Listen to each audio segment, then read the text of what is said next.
Ciao a tutti ragazzi, io sono Umberto e benvenuti in questo mio nuovo video.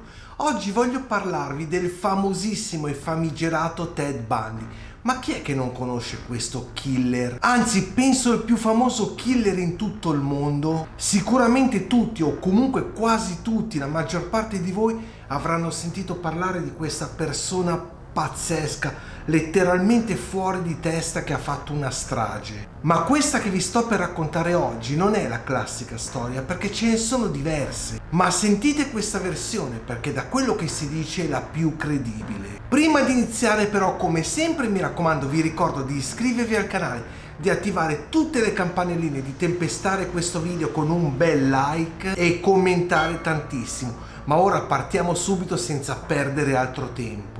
Theodore, perché questo è il suo vero nome, poi soprannominato Ted, nasce a Burlington il 24 novembre del 1946 da Eleanor Louise Colley, nata nel 1924 e deceduta nel 2012. Con precisione è nata all'Elizabeth Lund Home for Unwed Mother, però dopo un po' di tempo ha cambiato nome. Infatti ora viene chiamato Lund Family Center, che non è altro che un ospedale per ragazze madri. Purtroppo però l'identità del padre non è mai stata determinata con assoluta certezza. Il certificato di nascita però attribuì la paternità a un venditore veterano dell'Air Force di nome Lloyd Marshall, sebbene poco dopo la madre ebbe sostenuto che il padre fosse un marinaio di nome Jack Worthington. Gli investigatori però non riuscirono a trovare nessuno con quel nome negli archivi della Marina. Inoltre alcuni familiari sospettarono che potesse essere stato il padre stesso di Louise, Samuel Cowell, ad aver molestato la figlia. Ma non è stato possibile raccogliere nessun tipo di tesi a riguardo. Poi vi spiego perché sono già arrivato a questo punto. La madre, per questo motivo, scelse di fare credere a tutti che Theodore fosse figlio dei suoi genitori e lei semplicemente la sorella maggiore. Per i primi 3 anni di vita Ted visse a Filadelfia con i nonni materni, appunto Samuel ed Eleanor Cowell, che l'hanno cresciuto come figlio proprio per evitare la stigmatizzazione sociale che si ripercuoteva spesso sui figli legittimi. Al piccolo Ted, alla famiglia e agli amici fu sempre detto che i nonni fossero i suoi genitori biologici, mentre in realtà la madre appunto sua sorella.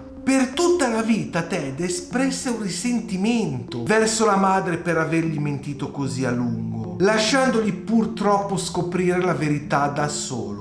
Mentre Ted però durante le interviste parlò dei suoi nonni con tanto affetto, con tanto amore, dicendo che Ann Ruler, che si identificava con il nonno e che provocava rispetto e un grande attaccamento nei suoi confronti, dalle dichiarazioni dei membri della famiglia fatte appunto ai procuratori legali emerse un ritratto molto negativo di Samuel Cowell, ovvero un tiranno bigotto, un razzista, antisemita e infine anticattolico, che si mostrava violento nei confronti della moglie, ma non solo, anche del cane di famiglia e di tutti i gatti del quartiere. Quindi ragazzi, una persona davvero molto violenta e soprattutto molto crudele. Più di una volta infatti la sua rabbia sconfinò nella violenza, soprattutto quando la questione della paternità di Ted venne portata a galla. Pensate un po' che una volta scaraventò Giulia, che era la sorella minore di Louise, giù dalle scale. Inoltre spesso e volentieri si rivolgeva ad alta voce a entità invisibili.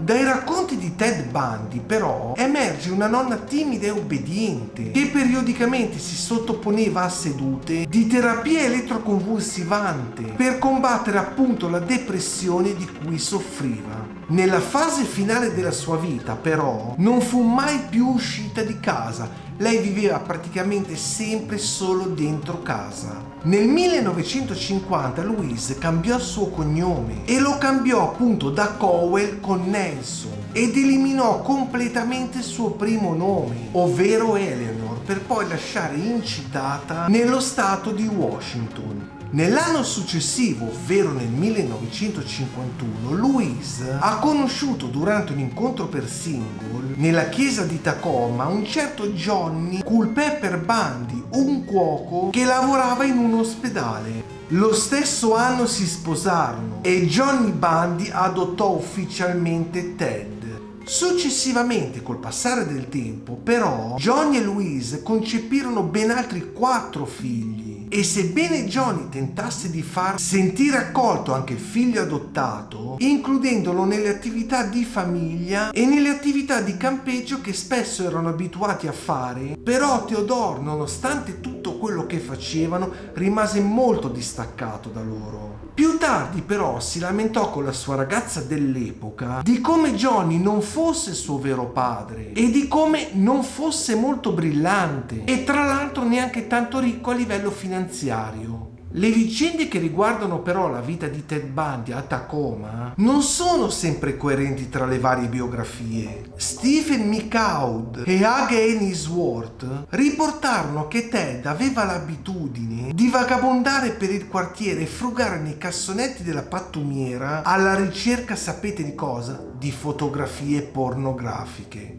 A Polly Nelson infatti raccontò di come fosse interessato alle riviste pulp, ai romanzi polizieschi e ai documentari di cronaca nera che riportarono violenze sessuali. In particolar modo però si erano illustrati con i corpi di persone decedute o addirittura mutilati. In una lettera però ad Ann Rule lui dichiara invece che a solo il pensiero di leggere quei tipi di articoli rabbrividiva. A Stephen Mickwell però, un altro scrittore, descrisse le sue serate da ubriaco alla ricerca di finestre non coperte da tende, da cui poteva spiare donne svestite o qualsiasi altra cosa di quel genere potesse essere vista. L'infanzia e l'adolescenza di Ted furono però segnate da continui e costanti episodi di bullismo. Infatti veniva spesso e volentieri aggredito e deriso non solo dai suoi compagni di scuola ma anche da tutti i coetanei, proprio a causa del suo carattere timido e schivo sia a scuola che presso i Boy Scout che frequentava abitudinariamente. L'adolescenza, per tutti questi svariati motivi, lo cambiò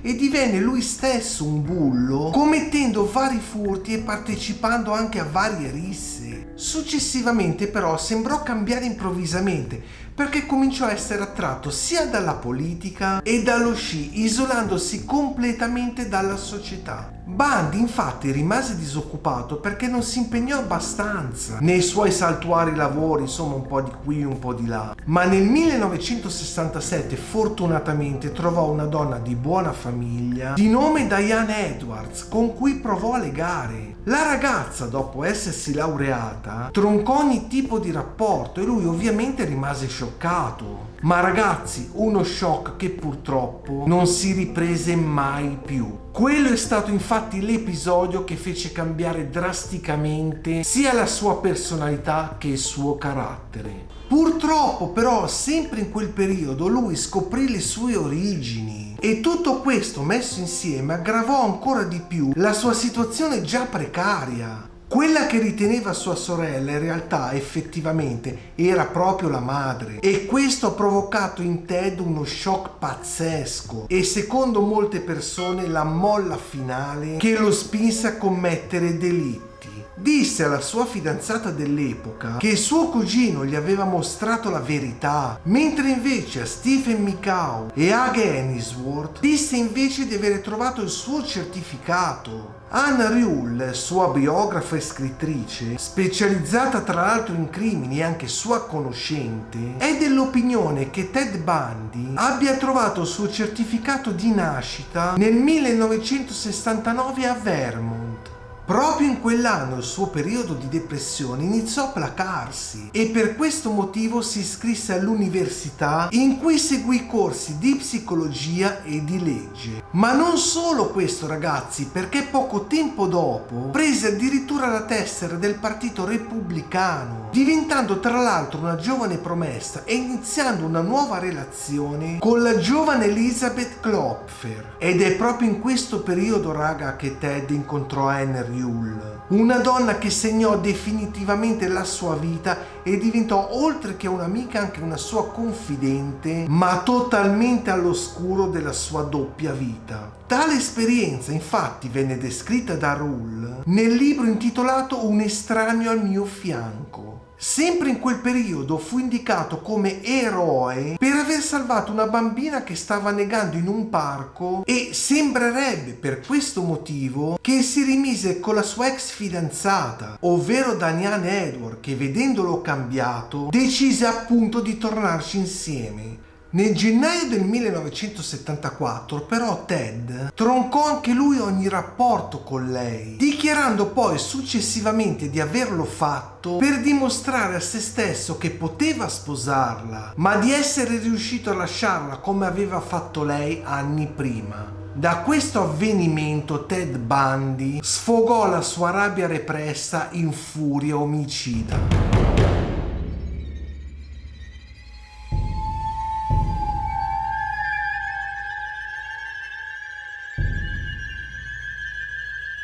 Infatti il suo primo tentato delitto avvenne il 4 gennaio del 1974. La vittima si chiamava Johnny Lenz, di soli 18 anni, picchiata nel suo letto con una spranga di ferro, e con quest'ultima poi aveva abusato di lei. La giovane riuscì a salvarsi riportando comunque purtroppo gravi lesioni, ma sarà soltanto una delle poche ragazze che si salveranno dalla furia violenta di Ted. Il 5 gennaio del 1974 infatti conquilini della 18enne Johnny Lenz entrarono nel suo appartamento insospettiti dal fatto che questa ragazza non si fosse più fatta sentire per ben 24 ore. La trovarono infatti in camera da letto, sanguinante e con profondi segni di violenza. La ragazza, portata in ospedale ormai in coma, dopo un po' di tempo si riprese fortunatamente, ma soltanto un mese dopo scomparve un'altra persona, ovvero Linda Ann Healy, scomparsa da casa sua, seguita almeno da altri 5 ragazze.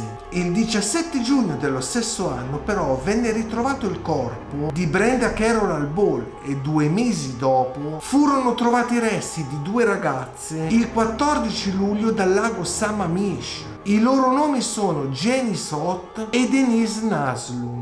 Ma ragazzi, spunta fuori improvvisamente una testimone, Janice Graham, che raccontò alla polizia di come fosse stata adescata da un giovane ragazzo di nome Ted che andava in giro con un braccio ingessato e che le aveva chiesto aiuto per caricare una barca a vela sul tetto della sua auto. Una volta però arrivata all'auto, la ragazza fu stata invitata a salire a bordo perché gli aveva detto che la barca non si trovava lì, ma a casa dei genitori in collina. Janice ovviamente rifiutò l'offerta e senza saperlo evitò fortunatamente una fine orribile. L'identikit di Ted comparve su tutti i giornali e diverse persone hanno fatto il suo nome, tra cui vi sono anche, indovinate un po', Anna Rule ed Elizabeth Klopfer. Ma prima che la polizia però si possa muovere, Bundy fece in tempo a lasciare Seattle per trasferirsi nello Utah. Il 18 ottobre però dello stesso anno scompare la 17enne Melissa Smith, ritrovata il 27 ottobre vicino a Salt Lake City, anche lei violentata e purtroppo sodomizzata. Ma la lista, ragazzi, non finisce qui, perché il 31 ottobre scomparve anche Laura Jaime, ritrovata il giorno del ringraziamento, purtroppo anche lei sodomizzata, picchiata e strangolata. Ma raga, l'8 novembre fortunatamente Ted Bundy compì il primo passo falso. E sapete come? Tentando di rapire Carol Aldaronch, ma fortunatamente la ragazza riuscì a scappare dopo una violentissima colluttazione e ovviamente si diresse il più velocemente possibile alla questura della polizia locale per denunciare il fatto.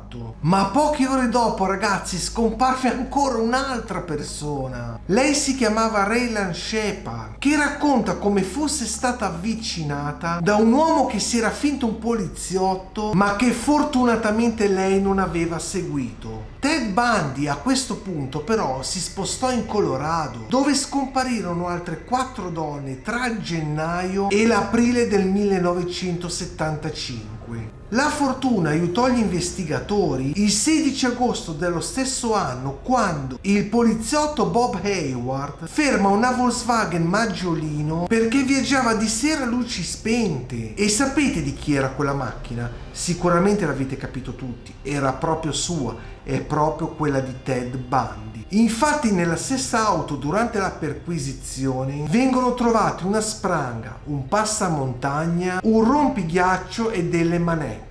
Ted a questo punto fortunatamente venne arrestato e dopo essere stato riconosciuto da Raylene Shepard venne messo in custodia in attesa di una prova definitiva. Sulla base di un quadro indiziario venne condannato per l'aggressione di Carol Alderonci, ma Ted decise a questo punto di difendersi da solo. Infatti licenziò il suo avvocato, avendo così accesso a una piccola biblioteca del tribunale da dove riuscì a scappare saltando da una finestra proprio mentre l'FBI stava per incolparlo di tutti i delitti che aveva commesso in Colorado. Ted fortunatamente venne preso 6 giorni dopo, una volta nascosto nelle colline di Aspen ed aver perso la bellezza di 11 kg in una sola settimana. Una volta giunto in cella fece passare non troppo tempo. E sapete perché? Perché riuscì ad evadere per la seconda volta il 30 dicembre del 1977 facendo un buco nel soffitto della cella, riuscendo a passare grazie alla sua straordinaria magrezza.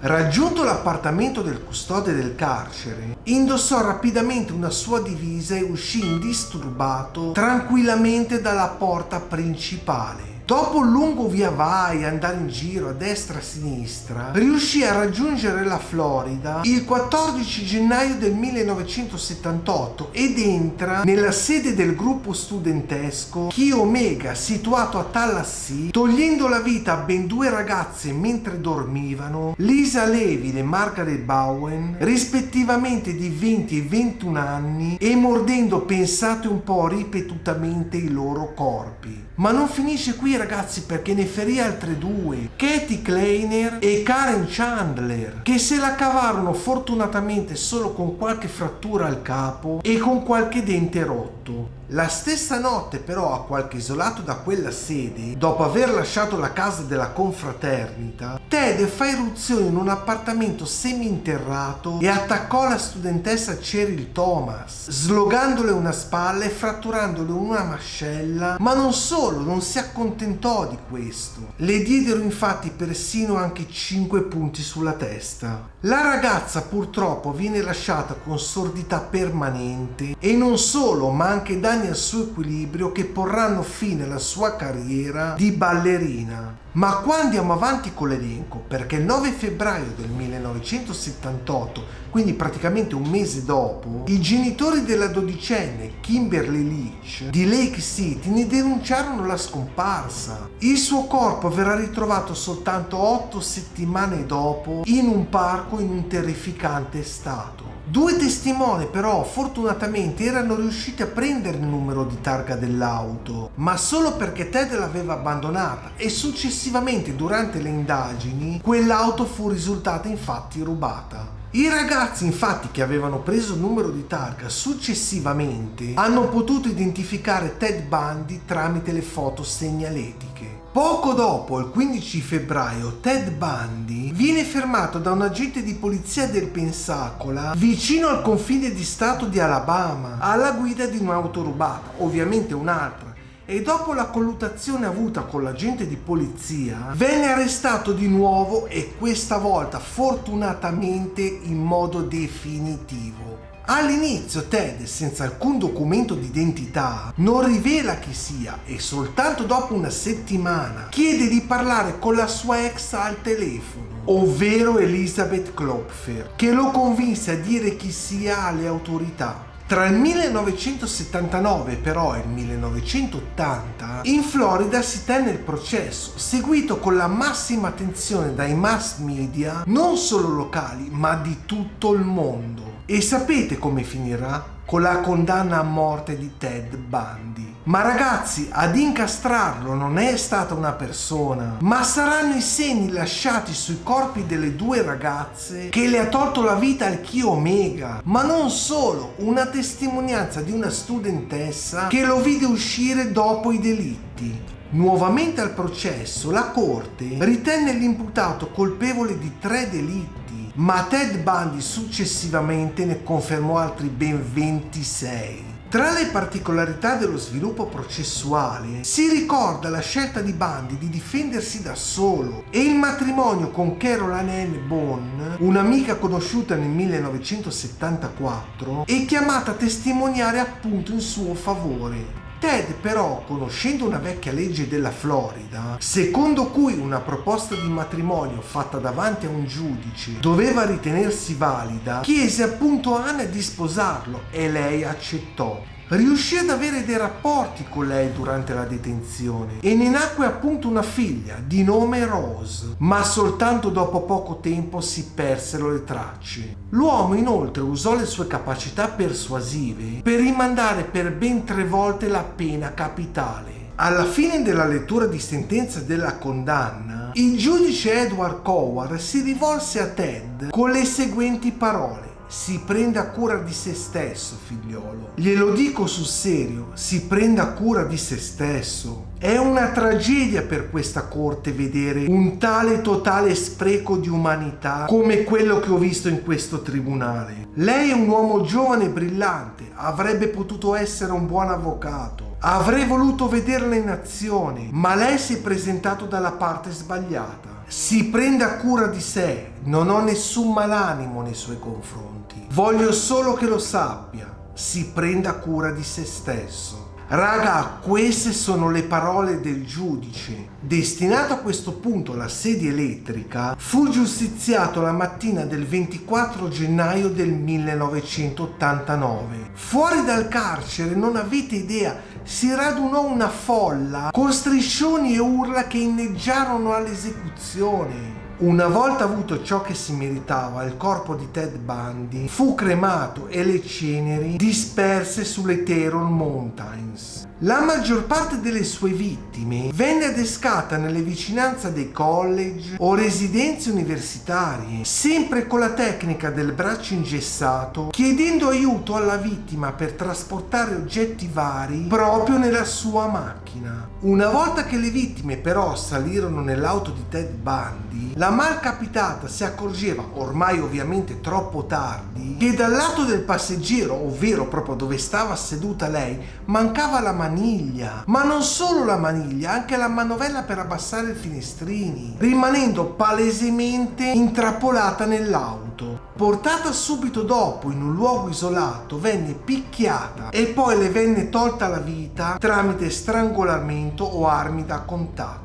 Pensate ragazzi che il cadavere a volte veniva anche stuprato anche dopo che erano passati diversi giorni, fino a quando il corpo non risultava quasi in totale decomposizione. Pensate che almeno 4 vittime furono decapitate dopo il decesso. Ma Ted non utilizzava, ragazzi, sempre la solita tecnica. In altri casi, infatti, avvicinava le vittime spacciandosi per un poliziotto. Pensate che addirittura in un'occasione si intrufolò in un dormitorio femminile e tolse la vita a bastonate a ben 2 studentesse e ne assalì persino una terza. Quasi tutte le sue vittime erano studentesse universitarie, magre, dai capelli lunghi scuri e con una riga centrale. Addirittura alcune persone hanno sostenuto che Bundy cercasse ragazze simili alla sua ex fidanzata, in una sorta di punizione simbolica per la donna che inizialmente l'aveva respinto. Ragazzi, questa è un'altra versione di cui vi avevo parlato all'inizio del video, che tra l'altro è quella che è considerata una,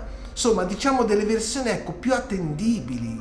Io spero che anche questo video vi sia piaciuto. Se è così, mi raccomando ragazzi, non dimenticatevi di iscrivervi al mio canale e, come ho detto all'inizio, tempestatelo di like e attivate tutte le campanelline. Noi ci vediamo quando? Ovviamente prestissimo nel mio prossimo video.